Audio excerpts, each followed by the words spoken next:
Programang ito ay rated SPG. Striktong patnubay at gabay ng magulang ang kailangan. Maaaring may masiselang tema, lengguwahe, karahasan, sexual, horror o droga na hindi angkop sa mga bata.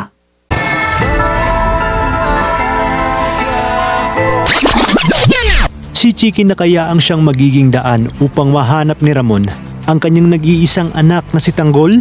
Matapos iutos ni Ramon kay Severino na sabihin sa may-ari ng club na gusto niyang bilhin ito upang magsilbi na rin na kanyang opisina para sa pagpapaigting ng kanilang relasyon sa mga may katungkulang nasa taas at para tuloy-tuloy lang din ang operasyon at ang daloy ng pera sa kanilang illegal na negosyo. Kaya naman, di na mag-aaksaya pa ng oras si Severino at agad niyang kakausapin ang may-ari ng club. Kapalit ang malaking halaga ng pera. Ayon pa kay Severino na huwag itong mag-alala dahil hindi naman mawawala ng trabaho ang mga babaeng nagtatrabaho sa club at ang lahat ng empleyadong nagtatrabaho dito. At dahil sa kasunduang ito ay papayag agad ang may-ari.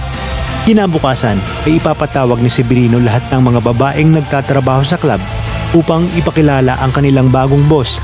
At sa isang pambihirang pagkakataon ay doon din pala nagtatrabaho si Chiki na isa rin taga-Quiapo at kaibigan ni Mokang.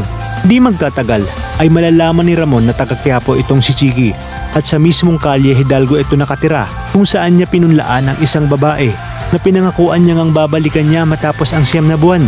Kaya naman si Chiki ang kanilang gagamitin para mas mapadali ang paghahanap ni Ramon sa kanyang anak. At dahil dito, malalaman na kaya ni Chiki na si Tanggol ang siyang hinahanap ni Ramon? Kung kaya't dito niya rin malalaman na hindi pala tunay na anak ni Rigor itong si Tanggol.